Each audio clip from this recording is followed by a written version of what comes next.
I was moving around with the Korean entourage, came to me and said, in this next event that I'm about to have, I want you to step on stage. Nobody has done this before, but I think you can do it.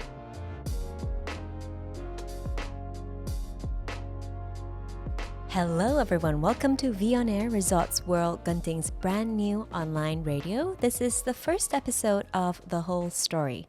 My name is Natalie Chai and I will be your host for this podcast where we speak to Malaysians of impact and also listen to their side of the story.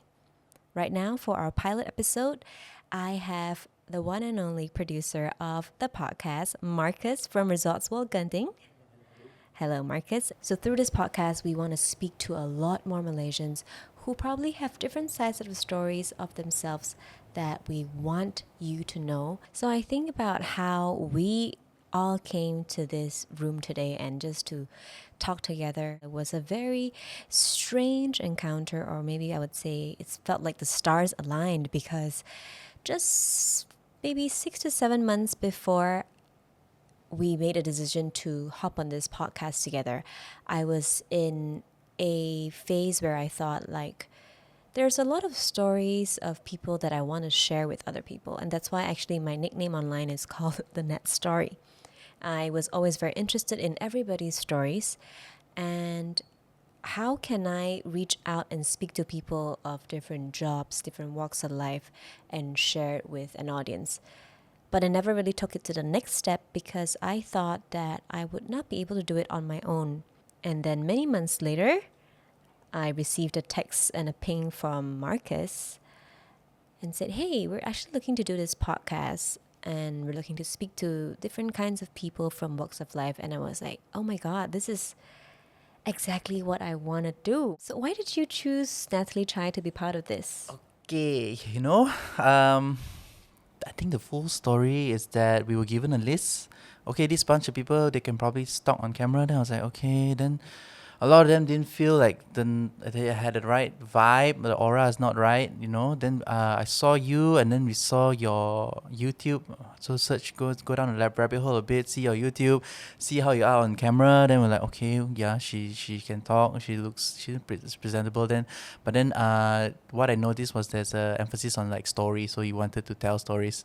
Also partly also like, okay, we have to get the show on the road already. So she's perfect. She's who we were looking for. Boss is okay, liked your deal, so that's why we're here. Wow, that's actually the first time I've heard about how this whole process of choosing who would host this whole story came about. All right. Yeah, so just to give our listeners a little bit of background, I am an MC.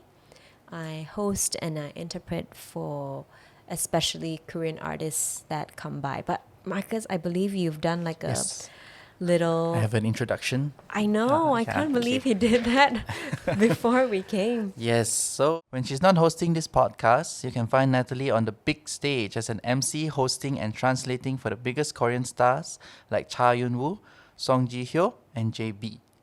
She nearly learned Thai, but we're thankful that she switched to Korean, and she actually went to Korea at the age of 18 to learn the language. She's got 7 public playlists on Spotify, 2 articles about her on hype.my, and speaks at least 5.5 languages. She's known to her friends as Natalie, and we're going to get to know her a little more about the story of the Nat Story. Quite some research in there. Yes. 7 public playlists on Spotify. So can you explain the Blue playlist? So Blue as in the band Blue, the boy band Blue. Oh my God. Blue was my favorite band when I was younger. All the boy bands. I know. Everybody loved NSYNC, Backstreet Boys, Westlife. Yeah. I was crazy for Blue. One of my most popular playlists that has a lot of follows and shares is my very nicely curated playlist of Jay Chou songs. If you're a Jay Chou fan, there are a couple of songs that we may not agree with as Jay Chou fans. I didn't speak Chinese back then, but I loved a lot of his songs, and it was all emotional songs when he was not in love. Right. Now he's in love, I don't like his songs already. And there's one playlist with Thai songs inside. Oh, I also love Thai songs. That's so random. Because I love the Thai language, I love Thai food, which was why I started to learn. I wanted to learn Thai, but I ended up learning Korean instead because it was very hard for me to enunciate the words in Thai. Can you give us a So sample? I wanted to ask you actually. a A sample, sample of Thai, yeah. it's very Not hard. like Something as Kakung Kra, you know. simple as sawadee ka. Like I know it does not sound right. I just know it in with my soul. But when I speak Korean, I say 안녕하세요. Then I'll be like, whoa, that sounds correct. I think I just have this thing where I feel like I can identify if it's native or not. And Thai was not it. So just to give you a little bit of a background about how this whole language thing started, although I don't have a degree in language, is it was at the end of 2006 when I was getting a bit bored with school holidays. So I decided that, hey, let's pick up a new language. Let's pick up Thai because I love Tom Yam, I love Thailand, Bangkok. So we did that, and then I found out that I couldn't really enunciate as per. Like if I say sawadee ka, it doesn't feel native. So Korean it was. I joined a local Korean academy center. When I say academy center, I mean it's an academy that was made for Koreans to catch up with their studies locally. So Koreans are learning math, Koreans are learning math, science, English in this tuition center. But my teacher, Gloria, her name is Gloria, who's Korean, she decided to suggest to open up a language course in the tuition academy itself and say, let's teach locals Korean. So we went there and we were very exposed to the Korean culture of academy and things like that. So we learned the language in a very Korean environment instead of like a random language center that teaches all kinds of language. So that was already a very good base for us. And fast forward a year later, after high school, in 2008, my mom decided to send me to Korea, to Yonsei University, into a language faculty. It's called an ohaktang, and I took a test there because they need to segregate you into different levels. And in total, there are 6 levels in the Korean language in total. So when I went there, they put me into the 5th level, 5th out of 6 levels. And I said, I've just started learning the language like sort of last year. So I don't think I can be in this grade. So they said, no, try it. If you don't like it for 2 weeks, we will put you back into grade 4. I took the challenge, it got through, but at last they said, you know what? There's also a 5th grade out of 8 levels instead of 5th grade out of 6 levels. It's a little bit more slower than the typical course, but you still get to catch up. Did that for a year, and after that in Korea, before I came back, I was involved in a little bit of an interpretation process for a friend. That gave me a sense of fulfillment that I thought was really nice, and I thought, hey, this feels really good when I can make 2 people communicate with one another like chicken and duck, right? And when I came back, very thankfully, all the opportunities that came back right after all literally fell on my lap. I was very lucky because based on word of mouth, and of course at the time there weren't a lot of people who spoke Korean. Friends started recommending me to more friends, and I believe even this today was word of mouth, right, Marcus? Yeah. Yeah, I started to be involved backstage. I started to be involved slowly, interpretation works. I was moving around with the Korean entourage. Then I learned that in this whole interpreting industry, there's backstage translators who just translate stuff for the setup of the stage. There's entourage translators who follows the artists and make sure that they get their nasi lemak, they get their electric converters. There's also media translators who are on stage to just translate all the stuff for the press and the media. And these are the 3 categories that I can think of right now. And I've tried all 3. So I was doing this for maybe about 15, 16 years, maybe 15 years. Right. Until one day when I also picked up emceeing for a couple of years at that time already, a lady from KTO, Korea Tourism Organization, came to me and said, in this next event that I'm about to have, I want you to step on stage and interpret and MC at the same time. Nobody has done this before, but I think you can do it. So I said, I'm not sure, but if you are confident in me, I'll just take it. But I was shaking a lot behind. I just didn't know if I was able to do it. So I realized that I'll just take the opportunity as it comes, and I practiced and practiced and practiced. I was so stressed out. I practiced a week before, every day before the show. What was the show? Do you remember? It was a show with this artist called Lee Jae-wook, and he's an actor, and it was a year-end show for Korea tourism. It was my first ever show where I emceed and interpreted at that time, and that snowballed into something huger slowly, and I got a lot more opportunities where I managed to interpret and MC at the same time. So I would like to also take this opportunity to thank Miss Shin. She may not be listening to this because I think she went back to Korea. Forward to her. Yeah, man, she sort of gave me inspiration to just kickstart this very niche window of a career, right? So, and slowly this was how this whole thing developed. So it really took a lot of years of hard work. I wanted to get to know how the back end works, what everybody's role is before I now stand on stage.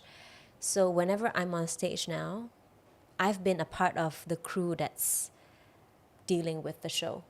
I've been a part of the crew that's behind worrying about if the artist's outfit's looking good or not. So then now I have perspectives from all different angles, and then I feel like I can control the show better. And it's really helped me with how I do my work today. Any highlights from your career so far? Something that an MC gig or something that was like really memorable? I think I've mentioned this somewhere before, but one of the most memorable ones are the opportunity with Song Ji-hyo. I've now hosted her maybe 3 times in Malaysia. Oh, that's the one with the hug one, right? Yeah. Yeah. There's Song an Ji-hyo is from article. Running Man. There's an article online on Hype. They're describing the whole interaction. It's like she comes, she sees you, what she says to you, she gives you a hug and everything. Yeah, but The as an whole MC, thing is there. I think there's a lot to the job. You cannot just always react to an artist whenever they come to you, even though they are very warm, because it may come across unprofessional. So you have to still be yourself. You have to still be professional about the job. And when they come to you, you have to let them come to you. You can sort of almost never go to the artist yourself. And another memorable moment I can just briefly share with you was my trip to Genting with Rain's wife. Rain's married, Okay. in case you didn't know. And he does his concerts. Yeah, he he's just done did- a concert in in Genting, right? sold out concert. It was really, really good. Yeah. So his wife came to Malaysia for a brand for Bonia, I think. And we were just taking her around. At the time, I was an entourage translator, so I was just translating. So that's why I followed the artists around, and Kim Tae-hee was one of them. And we came up to Genting. Right. We Okay. came up to Genting, and she actually requested to see where her husband performed. Right. So somebody very kindly opened up the Arena of Stars. arena of stars for us to just take a look. And she's like, "Oh, my husband performed here." Right. We went in and looked at that. She Yeah. had some tea and coffee at that time. I don't know if it's still open. Madame Cross. Basically, it's some pastry shop. Pastry shop Pastry up shop. We there. had coffee. Okay.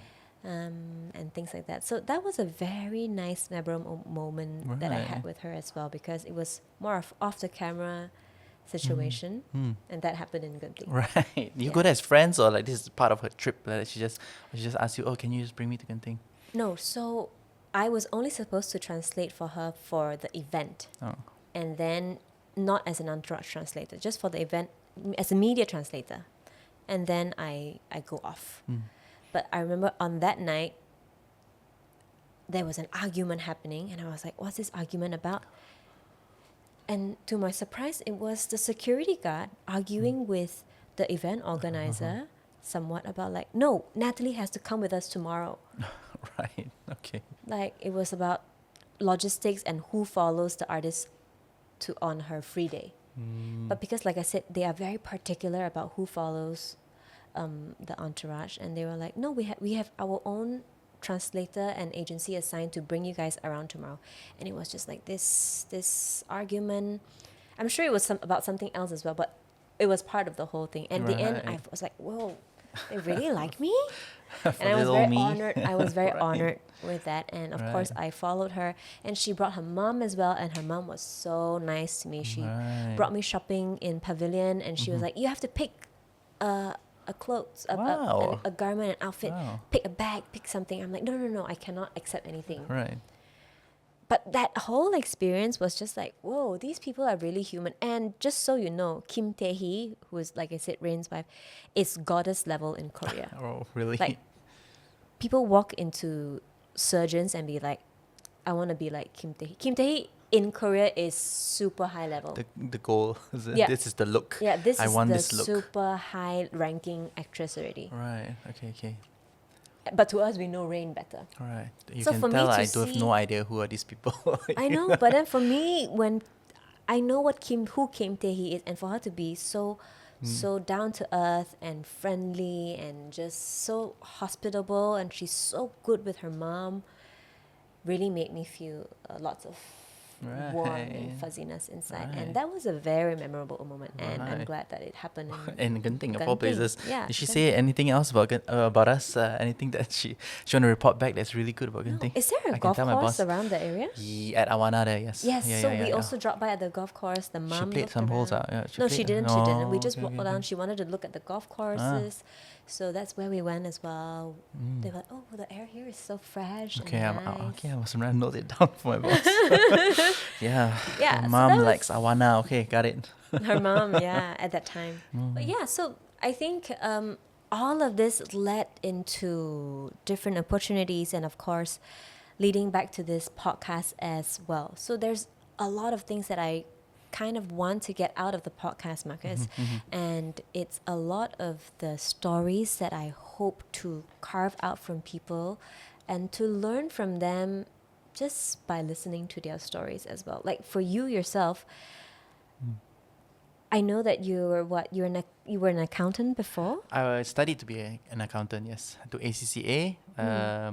It was really difficult for me. It's not like it's really not part of my personality to like this kind of things. I didn't know that at the time. And yeah, I failed a lot. I failed like crazy, like maybe 4 years in a row. It was a tough time for myself and my parents as well, because they were like just couldn't figure out why I was struggling so hard, right? Yeah. So yeah, maybe a little bit about me will be, after I did that, I barely scraped by a degree with accounting, and then I didn't know what to do with my life. I couldn't be an accountant. The first thing that suddenly popped up into my head one day, I was like, I want to take photos lah. So, so I just at 21 like that, I just say, okay lah, I'm just gonna try take photos. Then I took it as a hobby for a while. Then I thought, okay, maybe somebody will pay me for photos. And then Groupon was a thing back then, if you remember. Groupon needed a lot of photographers to take photos of food. So I just on a whim, I applied to them and say, hey, do you need freelance photographers? I have a camera. That's all. Then I just sent them some photos that I took, home photos, and then they surprisingly liked it. They took me on board, and then I became a photographer for them for 1 year, just taking photos randomly. Then I thought, my personality also doesn't fit this freelance life. It's quite scary to just depend on gigs, right? So then I thought, okay, maybe my photography skills, maybe somebody would want it, like maybe a magazine or something, they need photographers. So I applied to be a photographer for a magazine, and then that's when I actually got hired there. But they hired me as a photographer, but they also thought maybe I can write some nonsense on the side like that lah. In the end, they found out that actually I can write better than I can take photos. Then they said, you better just put down the camera. We don't want you to take any more photos. Please just write. So I was like, okay, yeah, I can. Then I started writing from then, and then I had to learn how to write. Then I had to like learn grammar and everything, and pick up skills how to actually, you kind of just develop as you go, right? And then and here I am, maybe 12, 13 years later, and I'm only doing that. Accounting is far behind already, lah. So I think this is an example of like a lot of our lives where we kind of just Tarzan here, left and right, to eventually reach your spot, right? Like we're all just trying to find something we are happy to do, we're good at. And I think a lot of people who have found quote unquote success, they also find it that way, like kind of similar to you, right? Like I don't think a 16-year-old you would say like, I'm gonna be a Korean translator and I'm going For to sure. I'm gonna translate for all these Korean stars, right? And I think that's the story of a lot of us, lah. Yeah. Yeah. And for you to be from something that is so structured like accounting, and now you're in what department? You're in a marketing We're in department? marketing department. I'm in content. So this job right now is so far stretched from what you initially started Yeah. out with, and I feel like you can be quite a creative guy. You think about you prefer to think out of the box. Then Yeah. before we wrap up, I think I would just say that I hope through this podcast in future more and more people get to know about the different kinds of Malaysians and how we are all from different walks of life. You may not end up where you were supposed to be at, but at the end of the day, we are just here to make each other feel good Yeah. about one another. Yeah. You know? Yeah. What about yeah. you? Yeah. We just want to tell stories that inspire young Malaysians who may be a little bit lost, like who think that, oh, I need to have my path like carved out from the start. We all have our own journeys to go on, and then I think when we learn about other people's like normal or seemingly normal Malaysian stories, then you start to feel like, oh yeah, I'm just like that. Okay, I'm just on my journey, right? So what I always like to say is like we can't connect the dots looking forward. We can only connect the dots looking back. Wow, Right? I love So that. yeah, our stories, some are being told, some are in the midpoint. We're just in the mid part of the journey, right? So for this podcast, I want to find people who can sort of like found their path ish, and maybe they can impart some wisdom to people who are finding their way, lah. I love that. And I think one of the things that have always led me around the way I live life is I always tell my friends I like to plan my work around my life. Right. I like to plan my work around my life and not plan life around work. Yeah. So you should live your life and not have work as your main anchor of Yeah. of things in Yep. general. Yep. So Yep. that is what I want to be able to really go into when it comes to speaking to different personalities Yeah. on the pod in future, and I hope you guys enjoy that as well. So before you go, anything you want to say to our listeners? No, I just hope we can create some content that you like to listen to and that you'll be inspired by.